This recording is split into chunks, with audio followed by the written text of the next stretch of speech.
Je vous propose qu'on commence. Donc déjà, merci pour votre présence donc, à ce deuxième webinaire. Comment transmettre l'ESS en classe que l'on propose l'ESPER et l'OCCE dans le cadre du mois de l'ESS et en préparation de la semaine de l'économie sociale et solidaire à l'école qui aura lieu fin mars.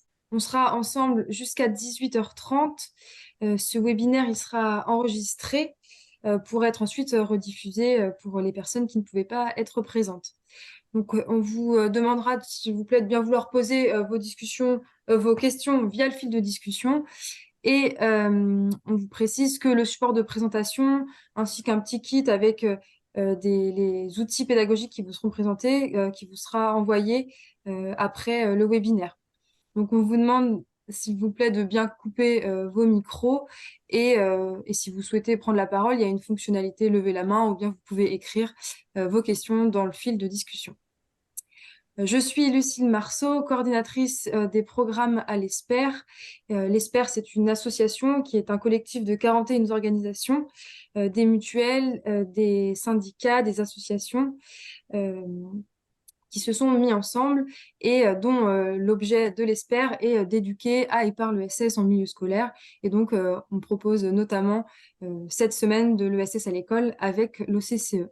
Et Laurent, je te laisse te présenter. Bonsoir, je suis Laurent Lano, je travaille donc pour l'OCCE, qui est l'association qui s'appelle l'Office central de la coopération à l'école, et nous sommes co-organisateurs de la semaine de l'économie sociale et solidaire à l'école qui aura lieu donc en mars, et j'aurai le plaisir ce soir de vous présenter un outil créé par l'OCCE qui s'appelle Consomacteur. Et pour cela, pour que ce soit un peu interactif, je vous demanderai de préparer vos téléphones parce qu'il va falloir scanner des QR codes pour que ce soit un peu plus interactif.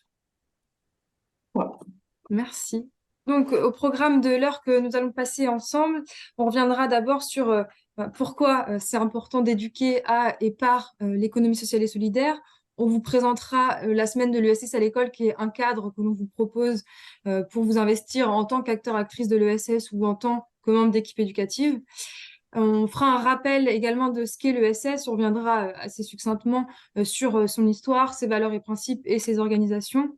On découvrira l'outil consommateur et puis on aura le plaisir d'avoir le témoignage d'une actrice de l'ESS qui a été engagée l'année passée dans la semaine de l'ESS à l'école et qui voilà, pourra nous raconter comment elle s'est investie dans la semaine de l'ESS à l'école en 2023. D'abord, pourquoi éduquer à et par l'ESS? L'ambition éducative de l'économie sociale et solidaire, c'est de permettre l'émancipation collective et l'exercice d'une citoyenneté économique. Pour ça, ça passe évidemment par l'éducation. Donc, l'objectif de l'éducation à l'ESS, c'est de permettre à chacun, chacune de comprendre les enjeux économiques, permettre à chaque personne également de pouvoir développer son esprit critique vis-à-vis de ce monde économique notamment, et de s'approprier les principes fondateurs de l'ESS, que sont la coopération, la démocratie, l'utilité sociale, la lucrativité limitée, la solidarité. Ces ambitions éducatives, elles ont notamment été écrites dans un manifeste pour l'éducation à l'ESS qui a été publié en 2013. Danielle Demoustier, qui était une enseignante-chercheur très impliquée dans les questions d'éducation à l'ESS, elle précisait l'objectif et l'ambition éducative de l'ESS.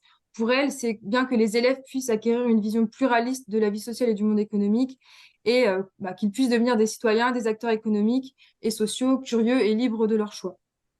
Juste pour préciser, ce qu'on entend également par éducation par l'économie sociale et solidaire, c'est bien, on a bien l'ambition également que les élèves puissent justement s'approprier les principes fondateurs de l'ESS en les expérimentant. Et donc, il ne s'agit pas seulement d'un enseignement à l'économie sociale et solidaire, mais bien que les élèves puissent vivre la coopération en menant des projets d'utilité sociale et dans lesquels ils puissent eux-mêmes expérimenter aussi la gouvernance démocratique et donc prendre des décisions pour eux-mêmes. L'un des cadres qui est donc proposé pour faire vivre cette économie sociale et solidaire, c'est la semaine de l'ESS à l'école, qui est donc proposée cette année pour la 8e édition du 25 au 30 mars et qui est copilotée par l'ESPER et l'OCCE. C'est également une semaine qui est inscrite au calendrier de l'éducation nationale et qui a le soutien du ministère de l'Éducation nationale et du ministère de l'Économie. Concrètement, s'engager dans la semaine de l'ESS à l'école quand on est membre d'équipe éducative, enseignant, ça peut être en organisant une action solidaire et durable avec vos élèves. Donc, ça peut passer par l'organisation d'une collecte alimentaire, d'une disco soupe, d'un concert solidaire, d'une clean walk, d'une trocante. Voilà, faire en sorte que les élèves puissent être acteurs de cette économie sociale et solidaire à leur échelle. Ça peut également être en rencontrant des acteurs et des actrices de l'ESS, en allant à leur rencontre dans les organisations de l'ESS ou bien en les faisant intervenir en classe pour qu'ils puissent présenter leur organisation, leur engagement et ce qu'est l'économie sociale et solidaire par le biais de leur expérience. Et aussi participer à la semaine avec vos élèves, ça peut être également un moyen de valoriser des actions que vous menez tout au long de l'année.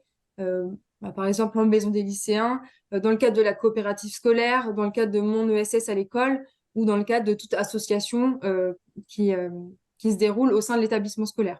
Si vous êtes acteur ou actrice de l'ESS, on vous invite à témoigner de votre engagement et à transmettre les valeurs et les pratiques de l'ESS en classe ou directement au sein de votre organisation en accueillant une classe et en faisant visiter votre structure, en présentant vos manières de fonctionner, ou bien en allant à la rencontre des élèves en intervenant en classe, voire même jusqu'à, vous pouvez vous impliquer en organisant avec les élèves une action solidaire. Les acteurs et actrices de l'ESS, votre présence, votre participation à cette semaine, elle permet de montrer par la preuve, par votre présence, que l'ESS existe et que vous participez de cette économie qui parvient à mettre en œuvre des principes de solidarité, durabilité au quotidien. Et donc, votre but à vous, votre objectif, c'est bien de pouvoir montrer aux élèves comment ça fonctionne très concrètement, mais aussi de montrer avec votre regard singulier ce qu'est l'ESS selon votre vécu, votre expérience au quotidien. Il n'y a pas besoin d'être un expert de l'économie sociale et solidaire pour participer à la semaine de l'ESS à l'école. Le fait d'être acteur de l'ESS vous rend tout à fait légitime à intervenir auprès d'élèves pour présenter votre parcours et l'organisation dans laquelle vous travaillez.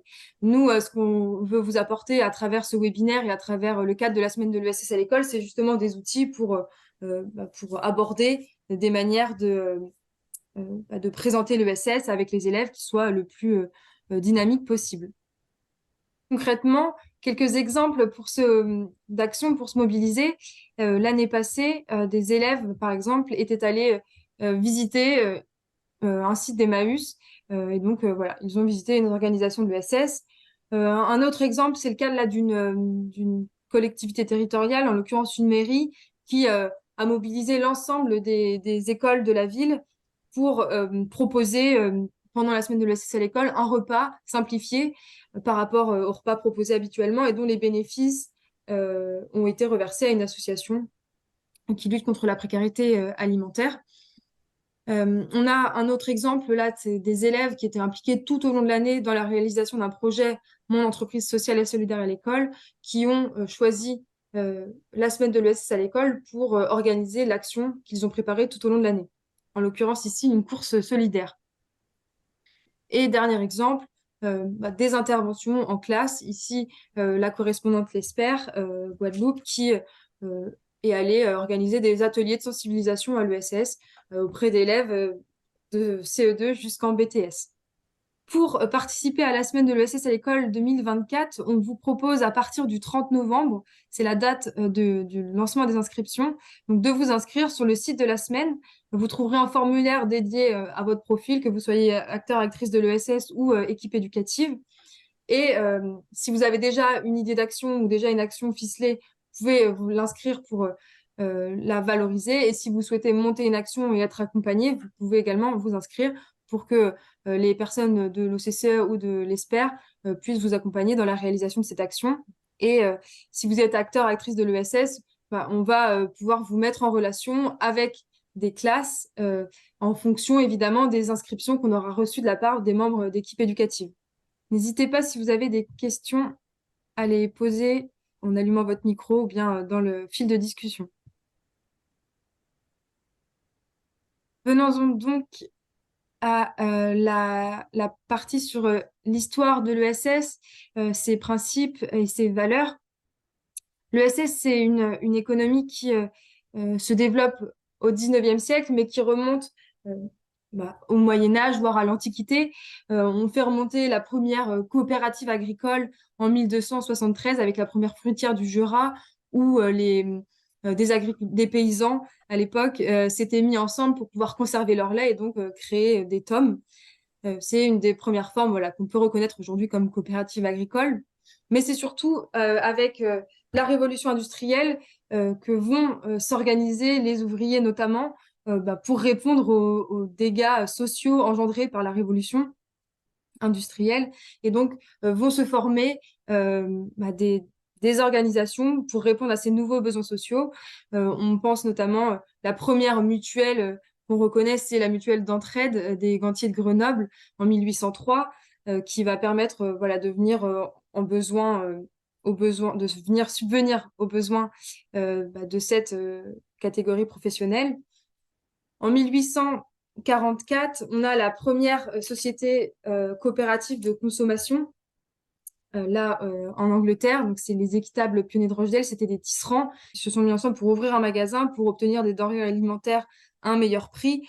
Et en faisant ça, ils vont créer des fondements du mouvement coopératif moderne. Ils vont voilà, émettre un texte qui va être repris ensuite et qui est toujours voilà, les grands principes qui fondent désormais les coopératives de consommation. On a également au 19e siècle des courants de pensée qui vont se développer et qui vont nourrir cette économie sociale et solidaire. Donc, au-delà des pratiques donc des citoyens, des ouvriers qui s'organisent pour répondre à leurs besoins, il y a également des courants de pensée comme le socialisme utopique, qui notamment dans lequel s'inscrit notamment Charles Fourier, qui lui va théoriser les phalanstères et va écrire pour penser une économie qui répond aux besoins de tous plutôt qu'une économie qui sert les intérêts de quelques-uns.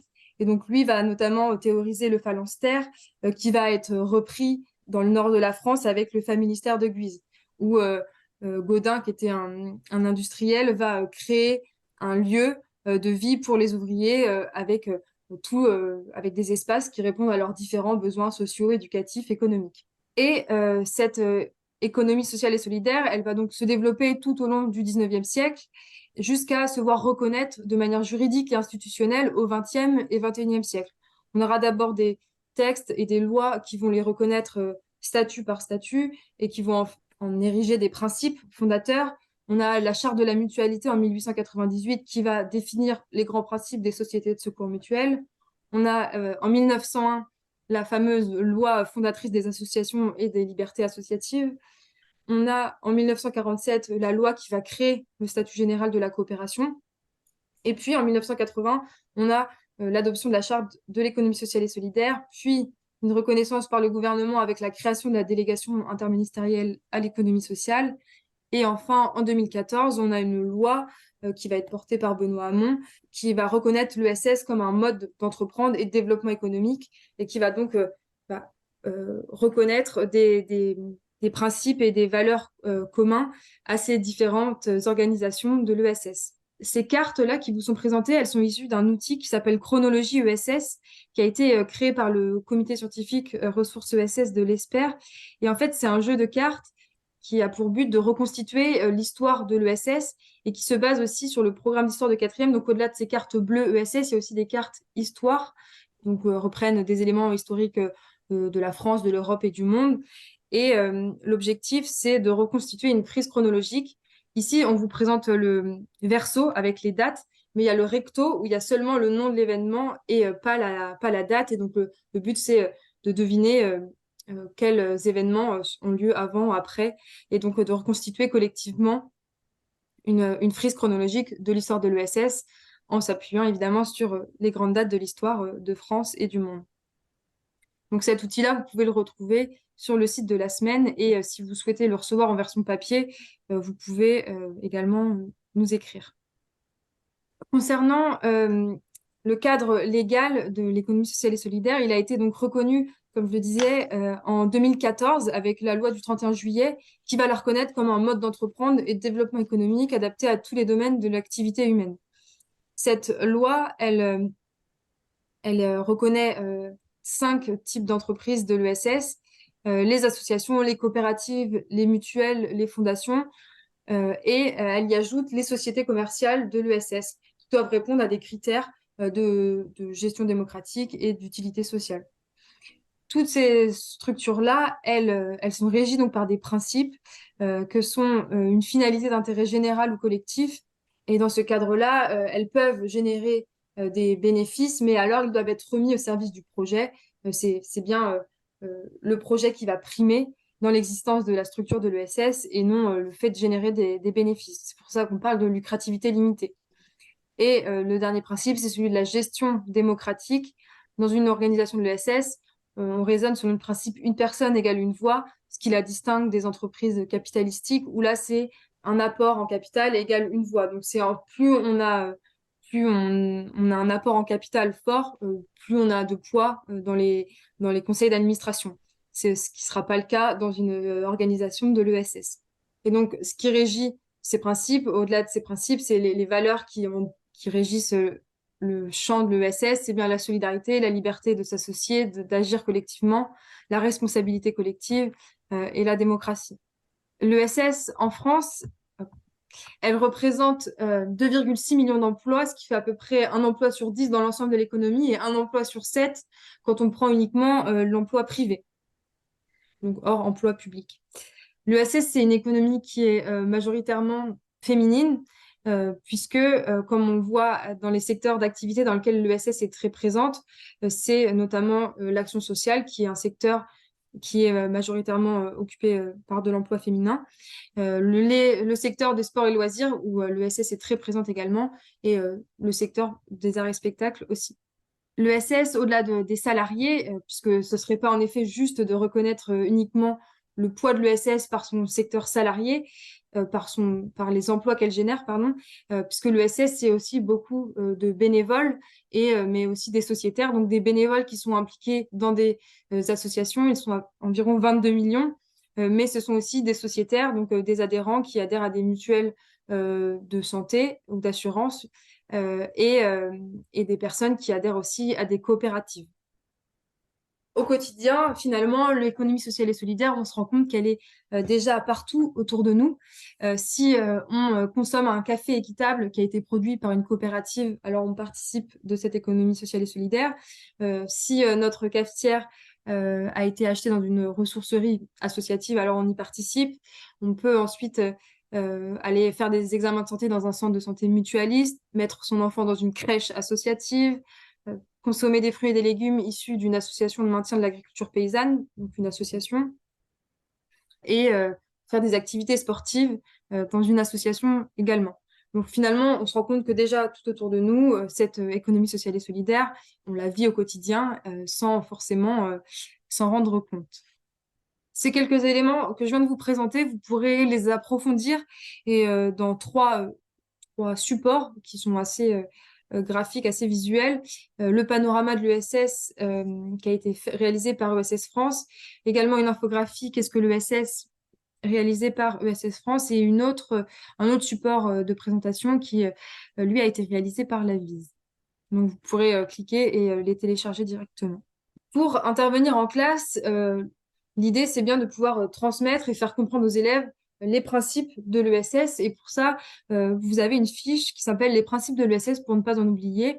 Donc, je vous présente ici un petit extrait, mais dedans, l'ambition, c'est bien de vous fournir des éléments précis, mais pour montrer aux élèves comment ces grands principes s'appliquent au quotidien dans votre association ou dans votre coopérative ou dans votre mutuelle.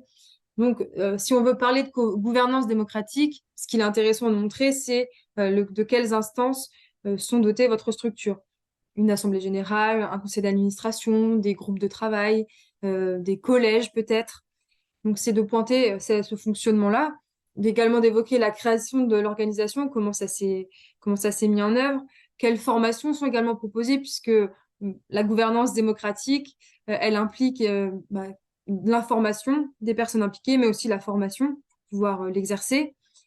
Comment aussi sont impliqués des bénévoles dans votre organisation. Donc voilà, parler de gouvernance démocratique, c'est pouvoir montrer précisément ces différents aspects-là. Parler de lucrativité limitée, c'est montrer comment parler du modèle économique. Donc là, évidemment, si on parle à des plus jeunes, ce sera peut-être plus compliqué, mais c'est un aspect qui est très important dans l'ESS. Donc, faire comprendre que l'argent dans votre organisation n'est pas la finalité, mais que c'est un moyen au service du projet. Ça peut être montrer aussi l'encadrement des salaires. Par exemple, parler d'une échelle de salaire. Dans certaines structures, elles s'en sont dotées. Entre le plus petit et le plus grand, ça peut être une échelle de 1 à 7. C'est si vous souhaitez parler de l'utilité sociale, il peut être intéressant de montrer les besoins auxquels répond l'organisation. Et donc ça, on peut revenir aussi sur la création de l'organisation. Pourquoi, pour répondre à quels besoins c'est créer votre structure. Parler très concrètement des actions que vous menez et des transformations qui ont été permises par vos actions. On peut aussi parler d'ancrage territorial. Là, c'est évoquer les emplois non délocalisables, les circuits courts, l'animation du territoire à laquelle participe votre structure. Vous retrouverez plus d'informations dans ces fiches, qui sont des fiches pour préparer vos interventions en classe. Donc, il y a la fiche que je viens de vous présenter qui sont les principes de l'ESS pour ne pas en oublier. Mais il y a également deux autres fiches qui sont j'interviens en classe. Donc là, tout ce à quoi il faut penser avant d'intervenir en classe en tant que là, ici, ça s'adresse évidemment plus aux acteurs, actrices de l'ESS. Et une dernière fiche qui est comment je fais visiter ma structure, donc à quoi il faut que je pense et comment organiser une visite de structure pour qu'elle soit la plus fluide et la plus intéressante possible pour les élèves. J'en ai fini de cette présentation. Si vous avez des questions, je peux y répondre. Sinon, je vous propose qu'on puisse enchaîner avec la découverte donc, de l'outil consommateur. Voilà, donc je vais vous présenter l'outil consommateur qui est un outil créé par l'OCCE pour les classes de cycle 3 et cycle 4.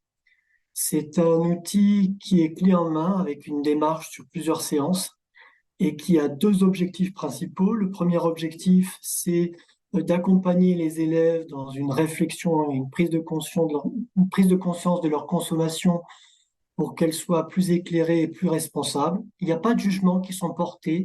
Il y a juste une volonté de montrer que quand on fait des choix au niveau de la consommation, il y a derrière des choses qui sont impliquées dans ces choix et que quand on sait ce que c'est, eh bien, on peut affiner son choix par rapport à son état de consommateur.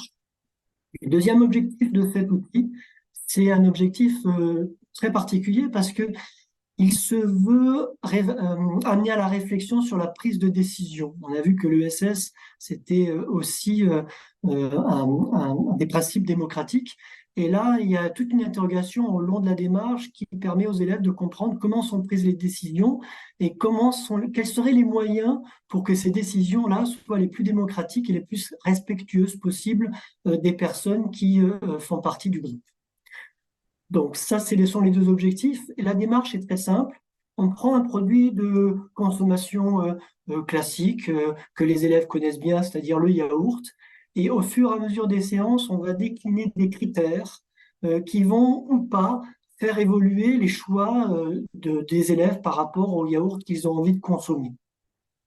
Alors, pour que ce soit un peu interactif, je vous propose de faire un petit peu la réflexion ensemble par rapport à ce cheminement des différents critères. Alors, bien évidemment, le retour collectif sera un peu compliqué, mais on va essayer de le faire quand même. Donc, si je commence par le premier critère qu'on propose aux élèves, qui est un critère visuel simplement des 5 yaourts proposés. Il y a le yaourt industriel aux fruits, le yaourt industriel aromatisé, le yaourt industriel nature, pardon, le yaourt artisanal fermé et le yaourt maison. Et on demande dans un premier temps aux élèves de se positionner individuellement. Donc, quel est le yaourt vers lequel leur cœur balance, que ce soit parce que le visuel plaît ou parce qu'il correspond à un goût, une expérience qu'ils ont vécue au niveau des yaourts et qu'ils ont une préférence. Donc, ce que je vous propose là, c'est de scanner le QR code Et quand vous allez scanner le QR code, vous allez pouvoir arriver à un petit questionnaire qui vous permettra de sélectionner le yaourt que vous achèteriez de manière individuelle. Et je crois que Lucille a mis aussi sur la discussion les liens directs si vous voulez le faire depuis l'ordinateur. Donc une fois que vous avez scanné le QR code, il suffit de, de sélectionner le yaourt que vous choisiriez. On se met... Vous m'entendez? Oui. Oui, bonjour. On se met dans la peau d'un élève, hein, parce qu'on ferait nous. Oh, non, on va le jouer en tant qu'adulte. Après, moi, D'accord, je ferai si ça vous intéresse, je ferai le corollaire par rapport aux élèves, quelle serait leur réaction. d'accord. Donc, vous choisissez, vous validez. Voilà. Après avoir fait le choix individuel, on met les élèves par groupe et on leur propose de prendre une décision collective. Et c'est là où ça devient compliqué parce que chacun vient avec un choix personnel et il va devoir discuter avec le groupe pour se mettre d'accord sur un choix et seulement un choix de yaourt pour le collectif. Donc là, il y a tout l'argumentaire qui vient en place et les élèves vont pouvoir défendre leur point de vue et prendre une décision collective.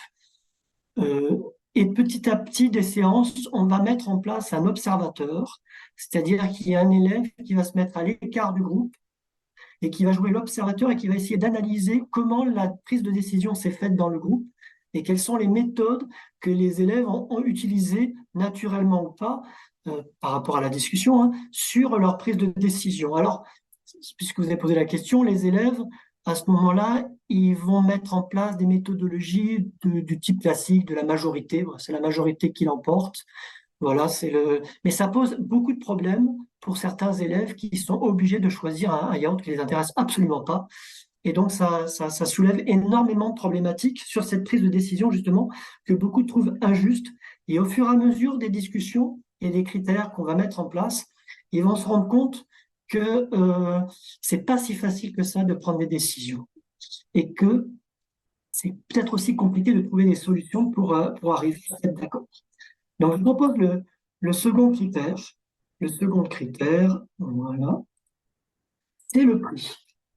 Donc, une fois qu'ils ont choisi le yaourt qu'ils ont préféré, il va falloir qu'ils se positionnent également sur le prix. Donc, il y a un deuxième critère qui se met en place et aux élèves de d'abord choisir seuls le yaourt qu'ils vont choisir par rapport au prix. Donc, je vais lancer le deuxième questionnaire. Et là, en scannant, vous allez pouvoir choisir le yaourt maintenant avec ce nouveau critère qui est un critère de prix. Il faut scanner le nouveau QR code pour réussir. Donc, est-ce que vous gardez le même choix ou est-ce que vous faites un choix plus raisonnable par rapport au prix que ça va occasionner? Alors là, c'est un peu biaisé parce que vous êtes des adultes. Donc, vous avez des connaissances par rapport aux différents yaourts. Pour être très clair, les élèves vont majoritairement choisir les yaourts industriels, soit aux fruits, soit aromatisés. D'ailleurs, le moment, parce qu'il y a aussi un des critères que je ne peux pas faire avec vous, qui est le goût. Quand on va goûter, le yaourt naturel va absolument avoir aucun succès pour la plupart d'entre eux, très majoritairement. Il y a des grimaces qui vont se faire. Donc, ils vont favoriser effectivement les yaourts plutôt sucrés, qui ont un goût qui correspond plus à ce qu'ils ont l'habitude de faire. Et donc là, vous avez fait un choix individuel. Et ce que je vous propose, là, on va prendre un peu de temps.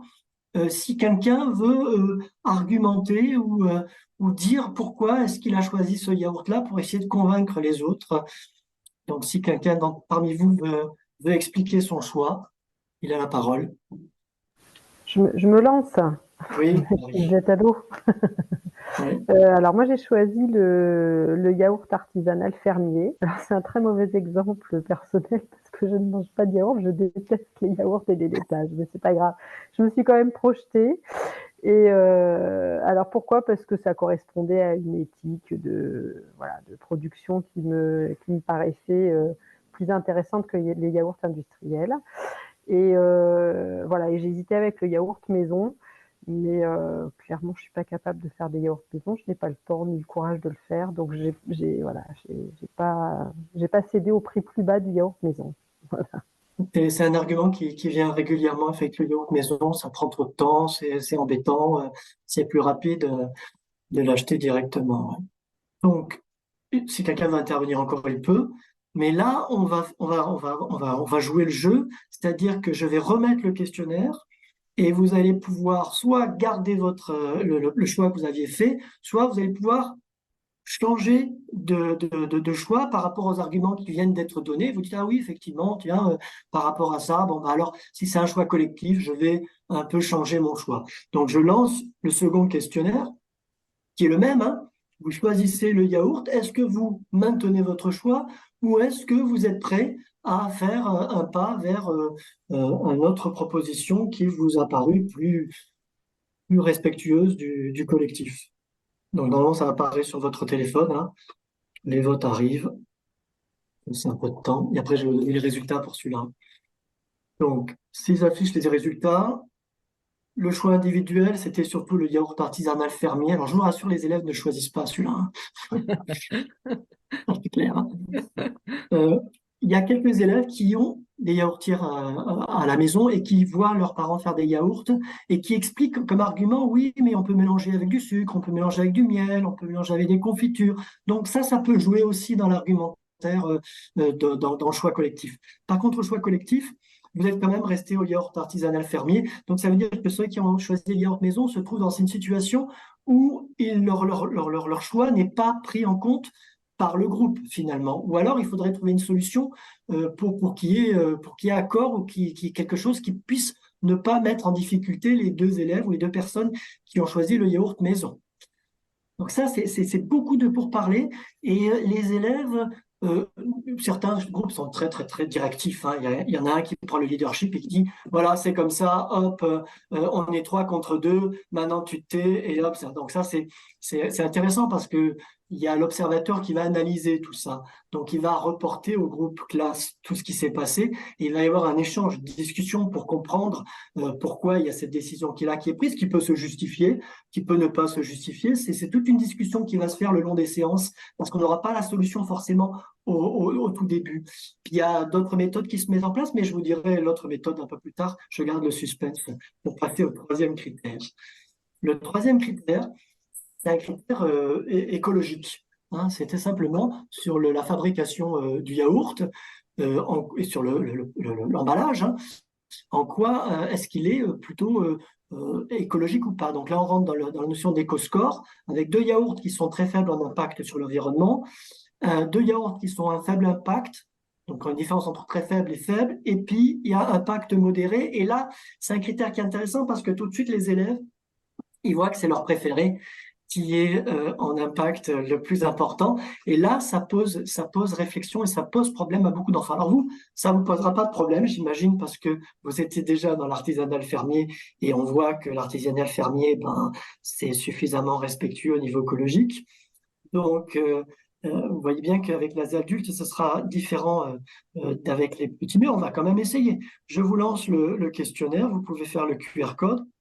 Et là, on va voir si par rapport à l'impact, vous êtes, vous changez d'avis. Alors, je pense pas qu'il y en a qui vont dire, ah ben moi je veux finalement il n'y a pas assez d'impact, mon yaourt, et je vais en choisir un qui a plus d'impact, hein. Je pense pas qu'on soit dans cette dynamique-là, mais non, non, on est effectivement toujours.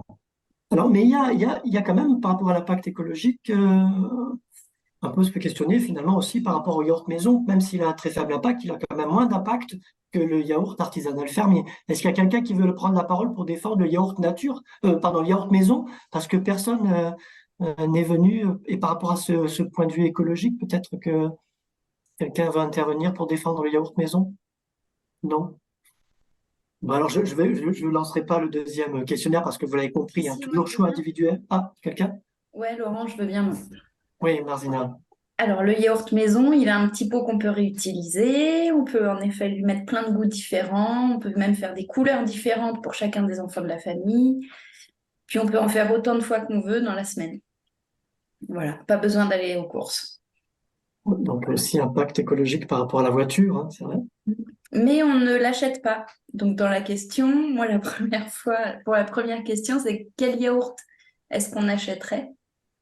Donc, on va en effet pas acheter notre yaourt maison, mais si on va acheter des yaourts, moi, je vais acheter le yaourt artisanal. Voilà. Ok, donc alors, comme quelqu'un est intervenu, on va jouer le jeu, hein, comme si on était dans la démarche, c'est-à-dire que un choix individuel a été fait, le groupe a discuté, et après, est-ce que le groupe arrive à se mettre d'accord? Donc j'ai lancé le deuxième questionnaire. Est-ce que Martina vous a suffisamment convaincu et vous basculez vers le yaourt maison, ou alors, malgré tout, vous gardez le choix que vous avez fait? Et là encore, le but n'est absolument pas de porter des jugements. Hein, il n'y a pas de dire aux enfants c'est bien, c'est mal. Non, non, c'est juste la consommation responsable, c'est être au clair et avoir conscience des choix que l'on fait. Et il n'y a absolument aucun jugement qui est porté. Parce que la plupart du temps, ils n'ont pas le choix, sinon c'est pas eux qui font le choix de l'achat, hein, même s'ils ont une sacrée influence. Donc voilà, donc si j'affiche les résultats, je suis désolé Marzina, mais le yaourt artisanal fermier, il y a quand même plus de voix. Donc voilà, on va pas tout faire. Je montre encore un dernier critère, c'est celui du Nutri-Score. Et là encore, pardon, hop, il est trop vite. Et le Nutri-Score, là encore, on arrive à un critère sur la, la- la- la- les nutriments que l'on trouve dans les yaourts et ceux qui sont plus ou moins bons pour la santé, on voit effectivement que les industriels auront moins de valeur nutritive que les autres quand on voit les ingrédients que l'on trouve à l'intérieur. Donc effectivement, là encore, ça fait réfléchir les élèves par rapport au sucre, par rapport à d'autres choses, au gras, quoique le yaourt encore ça va. Mais voilà, donc c'est autour de critères. Il y a un autre critère qui arrivera encore et qui est plus compliqué, surtout pour les plus petits, c'est l'impact sur l'humain et sur le social et sur le travail humain et comment les personnes qui travaillent pour construire le yaourt sont traitées de manière plus ou moins respectueuse. Alors, on peut travailler sur le yaourt et après, il est possible aussi alors, la démarche ne le prévoit pas, mais si ça intéresse les enseignants, on peut partir sur le textile. Parce que dans le textile, on va regarder ses étiquettes, on va voir d'où ils viennent, quel pays, et là, le critère sur le respect des personnes qui travaillent va avoir beaucoup plus d'importance, en fait, que peut-être dans celui du yaourt. Voilà, c'est les deux objectifs de cet outil. Je vais terminer rapidement en vous disant que cet outil, il permet aussi d'aller plus loin. S'il y a des enseignants qui ont envie de creuser un peu plus un territoire que propose l'outil, il va pouvoir par exemple s'intéresser au travail en groupe. Comment améliorer le travail en groupe? Effectivement, sur la prise de décision, pour arriver à un protocole de prise de décision qui pourrait être transféré dans d'autres disciplines ou dans d'autres thématiques que le yaourt finalement. Après, on peut aussi travailler la définition du terme consommer. On peut s'intéresser à la fabrication du yaourt. On veut travailler dans une autre discipline, dans le premier degré, ça peut être intéressant, ou alors en partenariat avec le professeur des SVT ou de techno. Voilà comment on fabrique un yaourt. On peut creuser aussi sur la publicité. Ça, c'est super intéressant parce que c'est un regard aussi des élèves sur ce que raconte la publicité. Et on peut dire, voilà, on appuie sur le packaging, on appuie sur le nutriment, on appuie sur la santé. On peut voir un peu les dynamiques des publicitaires pour vendre le yaourt en utilisant un critère spécifique. On peut voir effectivement comment on calcule le prix d'un yaourt. On peut également donc travailler sur tout ce qui est Nutri-Score et les nutriments, à quoi servent les nutriments et ainsi de suite pour la santé ou pas, les problématiques de santé, sur l'éco-score, sur le commerce équitable, justement, sur la valeur du travail humain. Et puis, on peut travailler aussi sur les économies, hein, quelle est la différence entre une économie dite capitaliste et une économie de coopérative. Là aussi, ce sont des champs d'action sur lesquels l'outil apporte des pistes d'envoi pour si l'enseignant a envie de creuser un petit peu plus là-dedans. Et cet outil, il est mis à disposition gratuitement par l'OCCE sur le site de l'OCCE, mais aussi sur le site de l'ESPER. Il suffit de s'inscrire et à ce moment-là, on reçoit un lien de téléchargement où on pourra télécharger tous les outils avec les planches des différents yaourts, les cartes et ainsi de suite pour mener les activités avec sa classe. J'arrête là parce que je sais qu'il y a une intervention après qui est passionnante. Donc, je vous remercie de m'avoir écouté et je laisse la parole à notre enseignante. À moins qu'il y ait quelques questions, bien sûr. Mais Non, avec les élèves, c'est vraiment... Oui, Thibaut? le support est identique pour les cycles 3 et les cycles 4. C'est toujours le Oui. yaourt ou il y a une différence entre cycle 3 et cycle 4? Non, non, c'est toujours le yaourt. Et donc, je me suis amusé à le tester avec le plus petit public visé, c'était des CM1. Et ça marche très bien, en fait, parce que il y a même des élèves qui ont déjà une conscience du yaourt maison. C'est très intéressant. D'accord. Ouais. Donc, et le cycle 4, tu peux aller beaucoup plus profondément justement dans les différentes thématiques qui sont posées. Quand tu travailles au Nutri-Score, tu peux aller beaucoup plus loin sur le nutriment et l'apport des nutriments. Donc, c'est un outil qui te permet d'adapter au public que tu as en face de toi. En tant qu'enseignant disciplinaire, tu pourras après favoriser un élément ou un autre. D'accord, merci. Et l'élément publicitaire est quand même très important parce que les plus petits sont très touchés par ça aussi, mine de rien. Voilà. S'il n'y a plus de questions, je laisse la parole, Lucie. Je te redonne la main. Oui, je vous propose, Madame Couteau, de prendre la parole. Vous avez accepté de témoigner et vous avez participé à la semaine de l'ESS à l'école l'année passée. Et donc, voilà, l'idée là, c'est de pouvoir, en tant qu'actrice de l'ESS, aussi extérieure au milieu éducatif, comme le sont voilà, les acteurs de l'ESPER ou de l'ECCE, de montrer comment on peut s'engager dans la semaine de l'ESS à l'école. Et donc, je vous laisse la parole et je vous remercie aussi de votre présence. Ben, merci à vous. Vous m'entendez? Oui, Oui, c'est bon? Parfait. Alors, j'ai rien préparé, donc c'est complètement improvisé. Vous pourrez me poser des questions. Donc, ce que je peux vous dire, c'est que moi... Alors, attendez, je vais enlever le casque. Oui, alors ce que je peux vous dire, donc Marie Couteau, moi je suis bénévole dans une association qui s'appelle La Sub en Transition. La Sub en Transition, c'est une association qui s'intéresse aux problématiques environnementales au sens large. On est basé au sud de Pau, dans un petit village de 1500 habitants dans les coteaux du Béarn, au sud de Pau. Et ça a d'abord été un collectif. On s'est monté en association en 2021. Donc, c'est une association qui est très récente.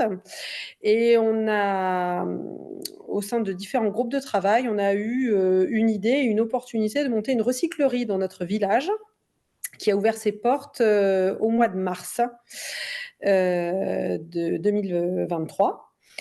Donc c'est très récent. Et de manière un peu concomitante, il y a eu ces informations qui ont circulé à travers nos différents réseaux et on est tombé sur ces mails annonçant la semaine de l'économie sociale et solidaire.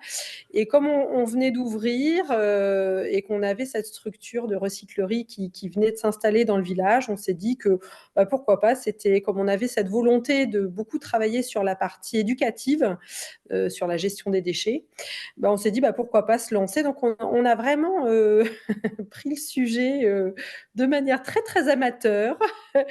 Et puis voilà, donc on a juste envoyé un mail à l'école. Donc on a la chance d'avoir une école et un collège dans le village qui est physiquement situé juste à côté de notre recyclerie. Donc on a juste envoyé un mail à la directrice de l'école en disant voyez, il y a cette semaine de l'ESS qui existe. Si ça vous intéresse, on peut vous proposer de venir visiter la recyclerie. Et notre grande surprise, tous les enseignants de l'école primaire ont souhaité participer à ce qu'on leur proposait. Donc, on s'est retrouvé un petit peu débordé par notre succès et on a été obligé d'organiser l'accueil de 8 classes. 8 classes d'une vingtaine d'enfants dans chaque classe. Donc, on a étalé ça sur une semaine avec des demi-journées, 4 demi-journées. Et voilà. Et donc, on a organisé ces visites. Voilà, comme ça, de manière assez impromptue et voilà, en suivant la demande des enseignants.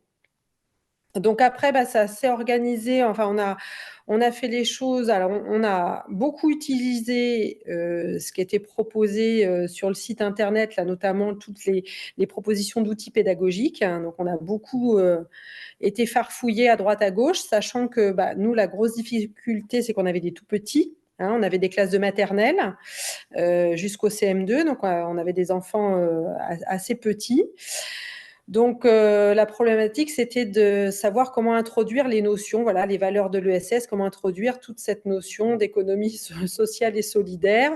Nous, on a la notion d'économie circulaire aussi à introduire quand on présente la recyclerie. Donc voilà, donc c'était tout un tas de notions à expliquer à des tout petits, c'était pas évident.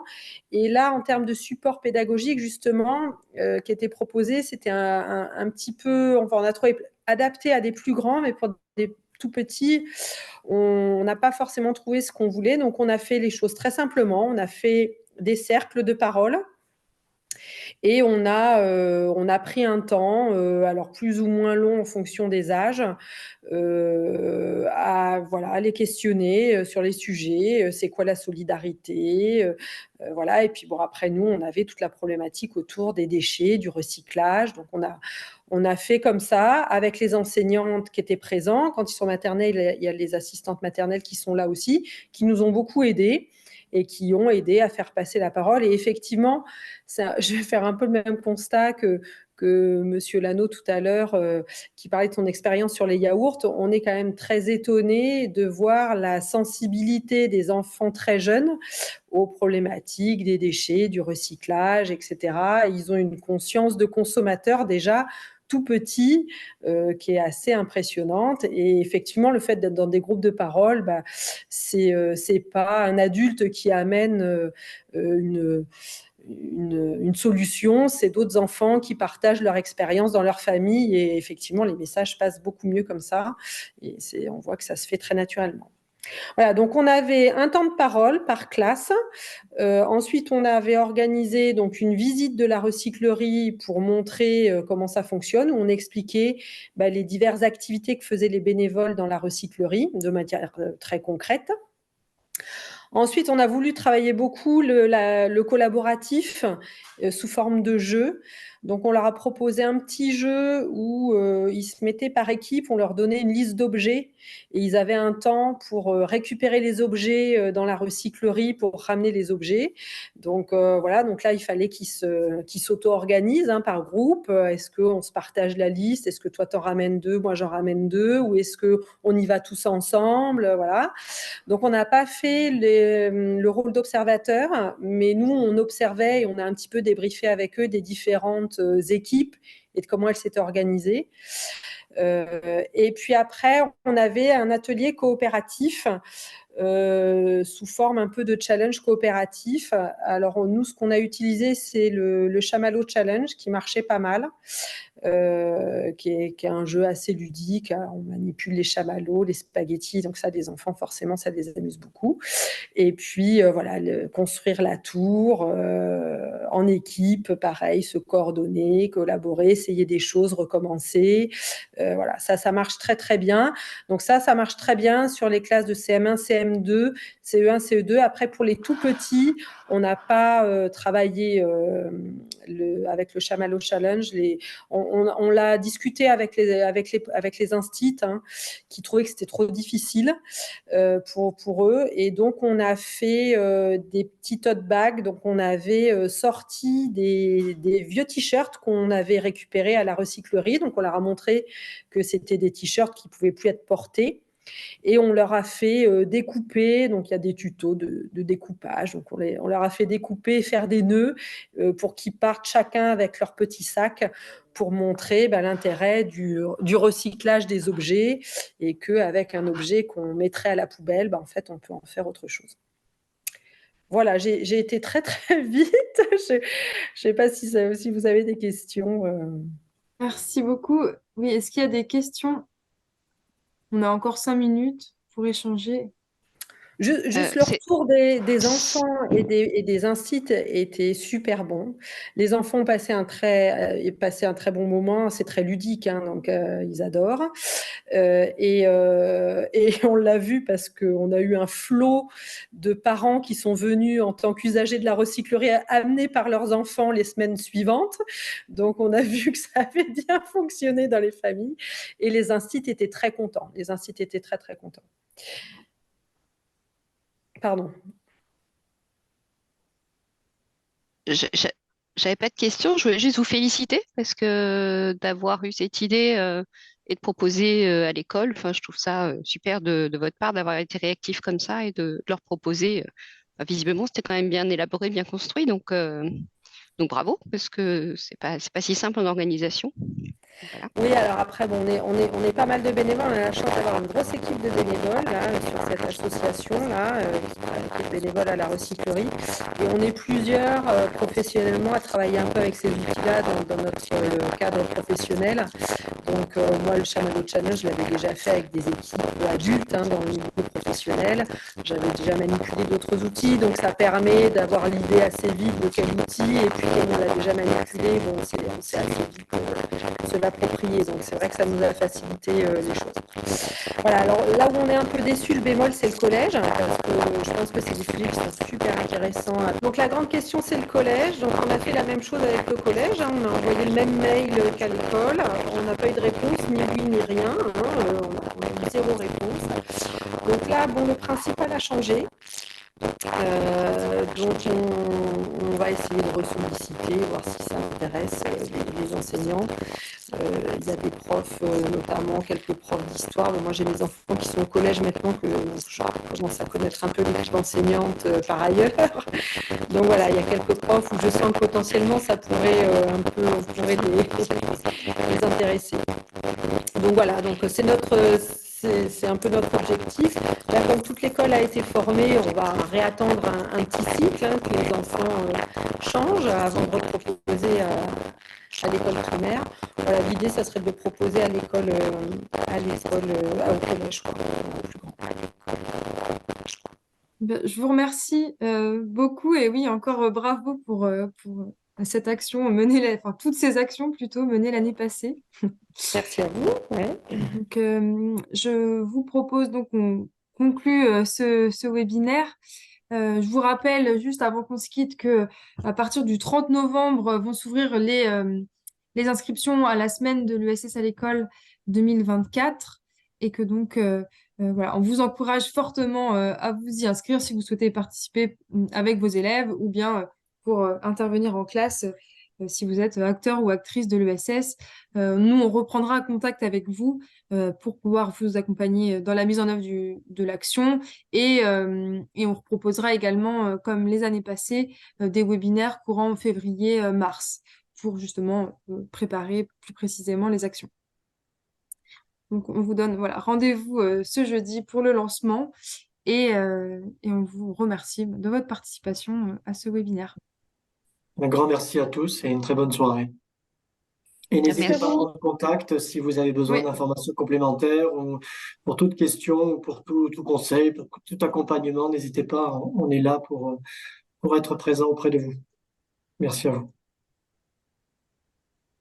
Merci, bonsoir. bonne soirée. Merci. Bonsoir. Merci, au revoir.